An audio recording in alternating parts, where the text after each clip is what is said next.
Je voudrais qu'on dise tous un truc à Chris, c'est juste parce que on ne sait pas quoi dire, mais ça n'a aucune importance.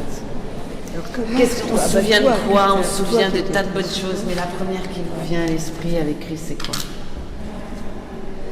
Écoute, on a réussi à le gaver de steak tartare, ce qui était rare, lui qui était tellement frugal et tellement... le gaver aussi de films de Marlène Dietrich en mangeant du steak tartare, et c'était des moments exquis. Comment c'est arrivé? C'est arrivé qu'il était déprimé à ce moment-là et que Michel et moi, on l'a pris sur notre aile et comme ça, on l'a nourri, on l'a amusé et il nous a instruits et il nous a nourris et il nous a amusés. Voilà. C'est tout. C'est vrai que nourri, c'est vraiment Chris. Oui, une compagne Chris, oui, c'était un grand ami. Il passait très souvent à la galerie Virodeda où j'ai un bureau. Et voilà, et c'était des tas de moments et d'heures passées ensemble à discuter de tout, de la vie, de ses photos. Il ramenait toujours des photos qu'il avait faites. Comment vous lui avez parlé la première fois du film que vous vouliez faire? Et nous nous voyions aussi souvent avec Éric, qui travaillait avec moi, Éric Leroy, qui travaille aux archives du film. Et c'est Éric qui a organisé toute la production du film que nous avons réalisé ensemble avec Chris, qui s'appelle Le souvenir d'un avenir. Et nous retraçons la vie de maman, qui était une grande photographe. Et une grande amie de Chris. Nous avions demandé avec ma sœur à Chris d'écrire le texte, le commentaire de ce film qui était consacré à maman, donc. Et c'était initialement Claude Roy, mon beau-frère, qui devait écrire ce texte. Et quand Claude a disparu, avec ma sœur Lelay, nous avons été voir Chris pour lui demander d'écrire le texte, voilà, de Jamais plus toujours. Il a fait un texte magnifique. Et voilà, c'est à cette occasion que Éric Leroy a rencontré Chris et est devenu à son tour ami avec Chris. Et qui s'est tapé tout le travail papier avec Chris, c'est un cauchemar. Chris ne veut jamais rien signer, jamais rien remplir, jamais rien écrire pour l'administration. On a fait tout ça ensemble, en effet, avec Yannick et moi beaucoup. Chris m'avait dit, je ne fais rien, je vais juste signer, mais je ne ferai rien. Tu te débrouilles, c'est ton boulot, c'est ton travail, c'est pas le mien. Moi, c'est de faire le film avec Yannick. Donc ça c'était... on peut dire que c'est vrai que moi, ce que j'ai comme souvenir, c'est des moments intimes avec Yannick chez Chris, nous montrant la maquette du travail. On a vraiment travaillé pendant plusieurs mois, en revenant sur des choses, en reprenant, en refilmant. Donc j'ai été vraiment... c'est une expérience, je dirais, unique et particulière et très intime et très proche du film, au-delà de l'administration et de la création même d'une œuvre. Et en parlant du titre du film, c'est vrai que la disparition de Chris, c'est le souvenir d'un avenir, pour moi aussi, puisque c'est un avenir d'avoir en souvenir ce film, et d'avoir travaillé sur cette œuvre qui, j'espère, va vivre de nouveau encore longtemps. Yannick, vous lui avez parlé quand il est sorti de l'hôpital. Oui, on s'est téléphoné et il m'a dit qu'il avait l'impression, ça a été une découverte, d'abord l'hôpital, avec la découverte de gens extrêmement sympathiques, des gens qu'il a beaucoup appréciés. Et quand il est sorti, il m'a dit qu'il avait l'impression de ne plus appartenir à l'espèce humaine. Parce il avait une expérience tellement forte à l'intérieur de l'hôpital et qu'il avait été complètement détaché de la vie. de la vie hors de l'hôpital, que quand il est sorti, il était tout à fait désorienté, comme ça, et cette impression, cette phrase m'avait beaucoup frappée. Parce que c'est vrai qu'on doit ressentir quelque chose exactement comme ça, d'être en dehors des choses de la vie. Quand on a fait l'expérience d'un long moment à l'hôpital. Il est resté combien de temps? Je crois, d'après ce que disait Florence, 3 mois. 3 mois. 2 mois et demi, 3 mois. Et aussi, il y a plein de souvenirs avec lui. Enfin, il y a une quantité de... Moi, mon bureau est Galerie Virodolda, qui est une merveilleuse galerie, couverte donc. Et il adorait cet endroit. Et je me souviens que la première fois que nous sommes rencontrés dans cet endroit, il était tout heureux, qu'il avait connu des années auparavant. On était restés quelque temps sans se revoir et il était très heureux de voir que tout était en place, au même endroit, dans ce même lieu complètement hors du monde. Hors du monde et féerique en même temps, qui est la galerie Virodolda. C'est un lieu magique, complètement hors du temps. Et il venait régulièrement me voir. Quelquefois tu étais là aussi, Eric. Et il arrivait toujours avec l'appareil photo, la caméra,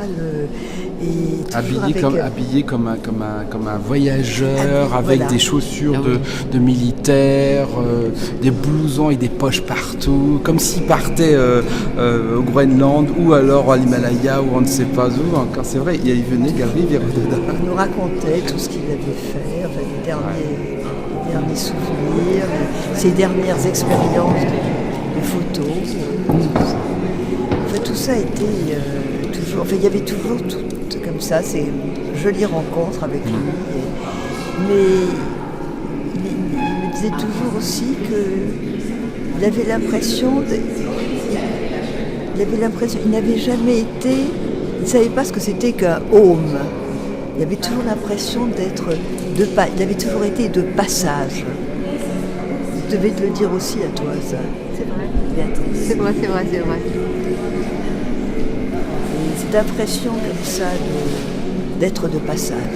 D'ailleurs, il était habillé comme quelqu'un de passage. Comme un voyageur. Il adorait, à l'époque, c'était il y a très longtemps, il adorait le catalogue des armes et cycles de Saint-Étienne. Ah oui. Les armes et cycles de Saint-Étienne, c'était un catalogue très, très ringard. Déjà à l'époque, c'était ringard. Hein. Et il était techno avant l'heure, bien avant l'heure. Il était le premier techno. Donc il était toujours à la pointe de tout. Oui. Alors il y avait un magasin qu'il adorait, je ne sais pas si ça t'a parlé, Béatrice, il s'habillait là, il se trouvait des tas de choses, ça s'appelait l'homme moderne. La Chris, on t'aimera toujours, je ne sais pas combien t'as d'enfants, mais il y en a partout dans le monde entier, et on n'est même pas jaloux les uns des autres. On t'aime, on t'embrasse. À bientôt.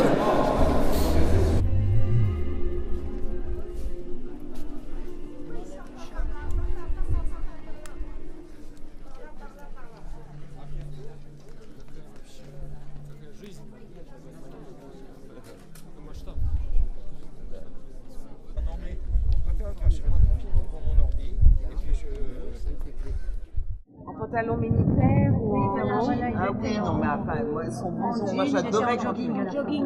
À la fin, il était en jogging. Moi j'adorais toujours les manches avec retroussées. son blouson en dalle. Mais quand il était au seuil et qu'il avait 30 ans, il n'était pas en jogging, ça n'existait pas. Non, il était en jean, mais il y avait toujours ce bleu Chris. Alors un jour, il y avait une chemise bleue, je dis Chris, t'as une chemise vraiment, tu fais tout très bien avec tes yeux. Moi, comment, mais je fais pas attention. Menteur, il faisait vachement attention. Oui, c'est vrai. Grande tout changé. Mais avec quelle femme il avait été si épouvantable? Eh ben, je ne sais pas.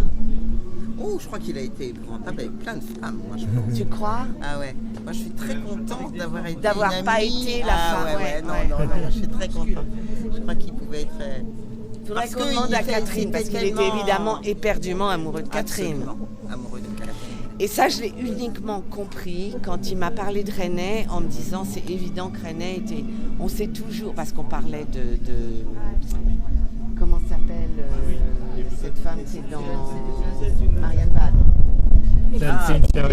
Quand le réalisateur est amoureux. On voit qu'il est amoureux. Et donc je me suis dit, ah Catherine. C'est comme ça que j'ai compris. Attention, elle est là. Il lui fait jouer dans L'héritage de la chouette le rôle de cette étaïre magnifique, musicienne. Non, il sublimait beaucoup les femmes qui étaient autour de lui. Je peux pas imaginer Chris caressant quelqu'un. Je le vois tellement timide. Comment est-ce qu'il peut? Et Catherine m'a dit l'autre jour, elle me dit, écoute, j'aurais voulu quand même le tenir dans mes bras avant qu'il meure. Et moi je dis, moi j'aurais jamais eu de proximité totale avec Jean Quérol et qui dormait dans le même lit parce que Chris n'avait... Ça veut dire rien. Non, j'avoue que c'est une confidence qu'il n'a jamais fait. Ah non, mais je pense que c'était pas du tout ça. Du tout. Ah non, il Ah, ça, détestait c'est ça. sûr. C'est Alors sûr. ça, il était vraiment presque intolérant. Il disait, mais je ne comprends pas que vous êtes homosexuel. Il disait, non, excuse-moi, mais je ne comprends pas. C'est en dehors de ma compréhension. Et c'est vrai qu'il était. Encore que moi, j'ai toujours pensé que c'est pas vraiment les femmes qu'il aimait. C'était les déesses, oui. Non, il faisait des femmes des déesses. Voilà. Les femmes qu'il aimait, il en faisait des déesses. Parce qu'il quand même, il avait horreur des femmes enceintes. Ça, je le comprends. C'est beau, ça peut être cool comme ça.